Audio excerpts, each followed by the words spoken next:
Bismillahirrahmanirrahim. Assalamualaikum warahmatullahi wabarakatuh. Yang terhormat Bapak Ibu penguji PPG Madrasah dalam Jabatan Angkatan 3 tahun 2022. Perkenalkan, nama saya Hajah Fauziah SPDI, pengampu mata pelajaran Pendidikan Quran Hadis di MTS Sulamul Ulum Jabu, sekaligus mahasiswi PPG dalam Jabatan Angkatan 3 tahun 2022 di LPTK Universitas Islam Negeri Mataram. Hari ini, Jumat, tanggal 13 Januari 2022, saya akan membuat video pokok pembelajaran untuk memenuhi tugas ujian kinerja pada PPG PAI dalam Jabatan Angkatan 3 tahun 2022. Berikut ini adalah video pembelajaran dengan materi Al-Quran dan Hadis sebagai pedoman hidupku pada MTS kelas 7 Sulamul Ulum Jabu. Demikian. Wassalamualaikum warahmatullahi wabarakatuh. Assalamualaikum warahmatullahi wabarakatuh.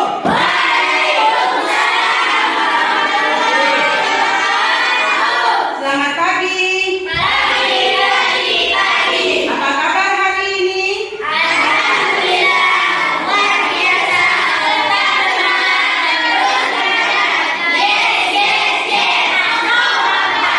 Ya, ada yang sudah masuk teman-temannya? Baiklah anak-anakku, untuk pertemuan kali ini kita akan belajar tentang Al-Quran Hadis sebagai pedoman hidupku ya. Tapi sebelum kita mulai belajar, marilah kita sama-sama berdoa. Coba kelasnya pimpin temannya berdoa dulu. Kita mulai.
Sebagai pedoman hidupku ya. Yang pertama, memahami kedudukan Al-Quran dan Hadis sebagai pedoman hidup manusia. Kemudian sini apa yang dimaksud dengan memahami kedudukan Al-Quran dan Hadis sebagai pedoman hidup? Ya, menjelaskan pengertian dari fungsi Al-Quran dengan benar. Menurut bahasa, Al-Quran yaitu berasal dari kata qara'a yaqra'u, Quran yaitu bacaan. Quran itu adalah bacaan.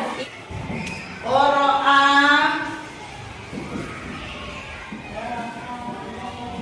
yaqra'u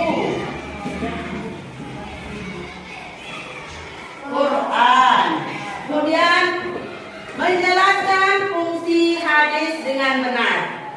Kemudian membedakan fungsi Al-Quran dan Hadis dengan tepat dan menjelaskan cara memfungsikan Al-Quran dan Hadis dalam kehidupan sehari-hari. Ya, lihat di gambar di sini. Ini gambar apa ini? Yang satunya? Hadis. Ya, Al-Quran dan Hadis. Hadis dan Al-Quran itu adalah sebagai pedoman hidup kita. Kalau di kehidupan kita sehari-hari kita tidak mengetahui hukum dari sesuatu yang dilakukan, terutama di lingkungan kita ya. Misalnya kalian, sekarang kalian sudah kelas 7 ya. Pasti kalian sudah ada yang balik ya. Ya, balik. Tahu yang balik? Puber. Ya, pubertas. Itu adalah balik. Kalian misalnya yang cowok tidak tahu apa tanda-tanda ketika cowok itu balik. Kemudian apa tanda-tandanya kalau cewek perempuan itu balik? Ya, kalau kalian tidak tahu, bisa kalian cari di dalam Al-Quran dan hadis. Hukum apa di dalam kehidupan kita sehari-hari sudah ada apa? Sudah ada di dalam Al-Quran dan hadis. Kemudian yang perempuan, apa tanda-tandanya kalau balik? Iya, salah satunya yaitu haid. Kemudian kita akan belajar tentang pengertian Al-Quran. Al-Quran merupakan wahyu Allah yang menjadi mukjizat terbesar pada Nabi siapa?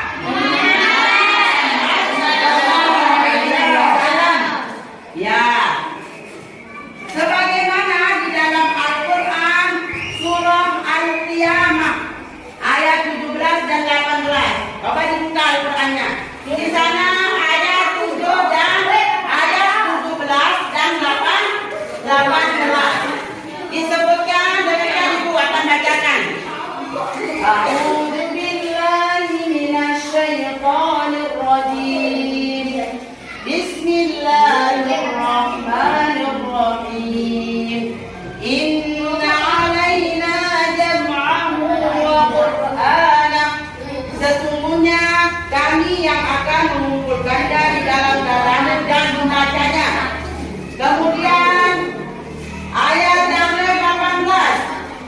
Fa'idza qara'nahu fattabi' qur'anahu. Apabila kami telah selesai membacakannya, maka ikutilah bacaan itu.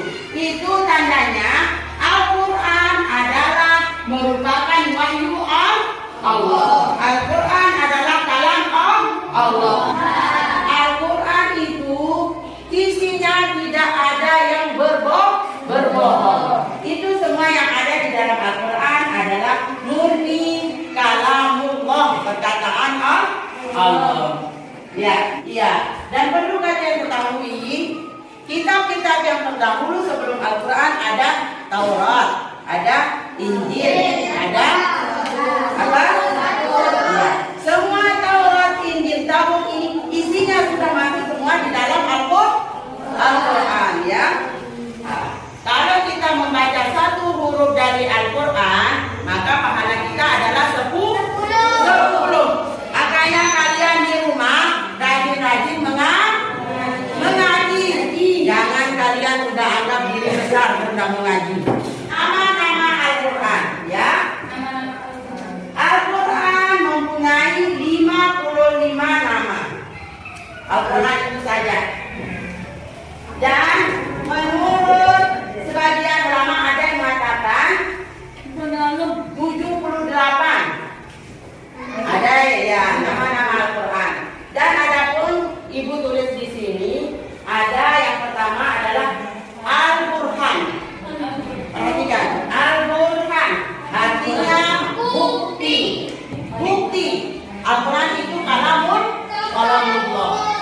Kemudian yang kedua, Alkitab artinya salah satu nama bagi kitab suci Al-Quran. Kita boleh juga menyebutnya Alkitab. Kemudian yang terakhir, Al-Tanzil artinya yang diturunkan. Ya, Al-Quran ini diturunkan kepada Nabi Muhammad Sallallahu Alaihi Wasallam. Kemudian fungsi Al-Quran secara umum. 1. Sebagai sumber ajaran hukum Islam. Kemudian sebagai konfirmasi dan informasi terhadap hal-hal yang tidak dapat diketahui. Dan yang ketiga, petunjuk hidup manusia ke jalan yang lurus tentang berbagai hal. Ya. Petunjuk jalan yang lurus. Apa maksudnya, ada yang tahu petunjuk jalan yang lurus? Tanya apa? Tidak boleh meminum minuman keras. Ada hukumnya di dalam Al-Quran. Sebagai pengontrol dan mengoreksi terhadap ajaran-ajaran masa lalu, yaitu Injil, Zabur, dan Taurat. Seperti ibu bilang tadi, apa yang ada di dalam Injil, apa yang ada di dalam Zabur, apa yang ada di dalam Taurat, semua sudah masuk di dalam Al-Quran. Paham anak-anakku? Lanjut ke pengertian hadisnya. Karena dari kita hadis menurut bahasa Arab yaitu artinya apa? Baru, mudah, cerita, dan riwayat dari Nabi Muhammad SAW. Kita menjadikan contoh Rasulullah itu dalam kehidupannya, perkataannya, perbuatannya, kehidupannya, semua itu adalah kita sebagai contoh kita, ya. Kemudian ada ulama usul ialah hadis itu ialah segala perkataan Nabi Muhammad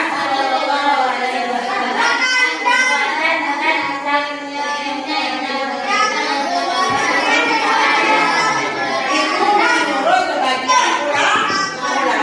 Segala perkataan Nabi Muhammad, perbuatan, takrir yang berkaitan dengan hukum syarak dan ketetapannya itu merupakan hadis. Satu orang coba yoga. Ya, ada yang namakan. Hadis yang disandarkan kepada Nabi Muhammad SAW berupa perkataan, perbuatan, takrir maupun sifat beliau. Memiliki 3 bagian, yaitu A. Sanad. Sanad adalah silsilah orang-orang yang menghubungkan kepada mantan hadis. B. Matan. Matan adalah perkataan yang disebut pada akhir sanad. C. Rawi. Rawi adalah orang-orang yang menerima hadis kemudian mengumpulkannya dalam satu kitab. Ya. Hadis yang disandarkan kepada Nabi Muhammad berupa perkataan. Semua perkataan Nabi adalah sunnah hadis. Ya. Perbuatan ya. Takrir maupun sifat beliau memiliki 3 bagian, yaitu sanad. Apa yang dimaksud dengan sanad? Misalnya nanti ada pertanyaan. Sanad.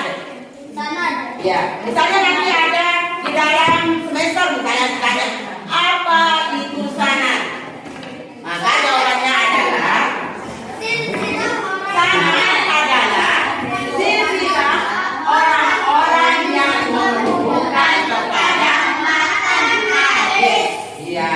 Kemudian matan adalah perkataan yang disebut pada akhir sanad. Kemudian yang terakhir adalah rawi.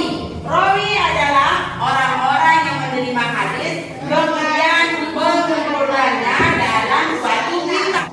Kemudian, masya Allah, fungsi Al-Quran dan hadis.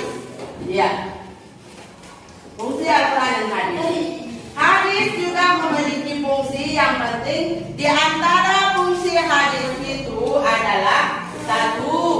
Mengukuhkan hukum-hukum yang telah disebutkan di dalam Al-Quran. Kemudian menafsirkan ayat-ayat Al-Quran yang bersifat mujmal. Ya, satu kelompok ya. Kemudian membatasi hubungan Al-Quran. Kita tidak menemukan hukum apa yang kita cari itu di dalam Al-Quran, maka kita harus mencari di dalam hadis. Nah, kemudian cara-cara membuktikan Al-Quran dan hadis dalam kehidupan.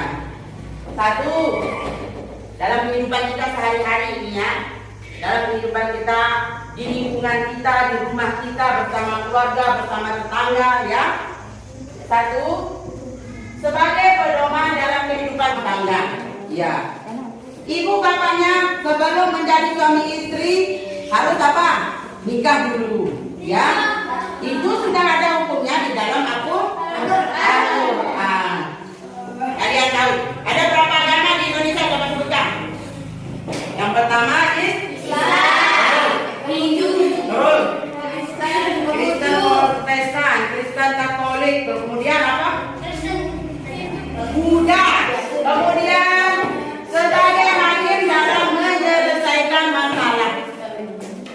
Apabila kita tidak tahu hukum dari apa yang kita lakukan, misalnya keluarganya, sanak saudaranya, maka kita mencari hukumnya di dalam Al-Quran dan hadis. Paham semuanya? Kurang paham? Ada yang bertanya? Ada yang bertanya? Kalau tidak ada yang bertanya, maka kita akhiri pertemuan kita kali ini. Semoga Allah memberikan ilmu yang bermanfaat, ya. Jangan lupa berdoa kalau mau menghafal Al-Quran, menghafal hadis atau waktu belajar. Jangan lupa berdoa yang tadi Ibu ajarkan, ya. Allahumma faqihni fiddin wa 'allimni at-ta'wil. Dibaca 3 kan? Ya, dan sebelum Ibu akhiri, Ibu akan memberikan tugas, ya. Tugasnya nanti misalnya yang ini dibagi menjadi 3 kelompok, ya. Kelompok 1 yang cowok-cowok, kemudian kelompok 2 yang tengah-tengah, kemudian yang terakhir adalah kelompok yang ketiga, yang itu, ya. Bantu yang di sana. Kelompok berapa? 3, ya. Untuk kedepannya Ibu harap kalian rajin-rajin belajar. Wabillahi taufiq wal hidayah. Wassalamualaikum warahmatullahi wabarakatuh.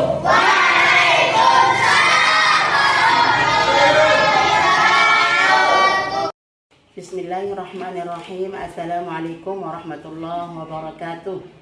Yang terhormat Bapak Ibu penguji PPG Madrasah dalam Jabatan Angkatan 3 tahun 2022. Perkenalkan, nama saya Hajah Fauziah SPDI, pengampu mata pelajaran Pendidikan Quran Hadis di MTS Sulamul Ulum Jabu, sekaligus mahasiswi PPG dalam Jabatan Angkatan 3 tahun 2022 di LPTK Universitas Islam Negeri Mataram. Hari ini, Jumat, tanggal 13 Januari 2022, saya akan membuat video pokok pembelajaran untuk memenuhi tugas ujian kinerja pada PPG PAI dalam Jabatan Angkatan 3 tahun 2022. Berikut ini adalah video pembelajaran dengan materi Al-Quran dan Hadis sebagai pedoman hidupku pada MTS kelas 7 Sulamul Ulum Jabu. Demikian. Wassalamualaikum warahmatullahi wabarakatuh.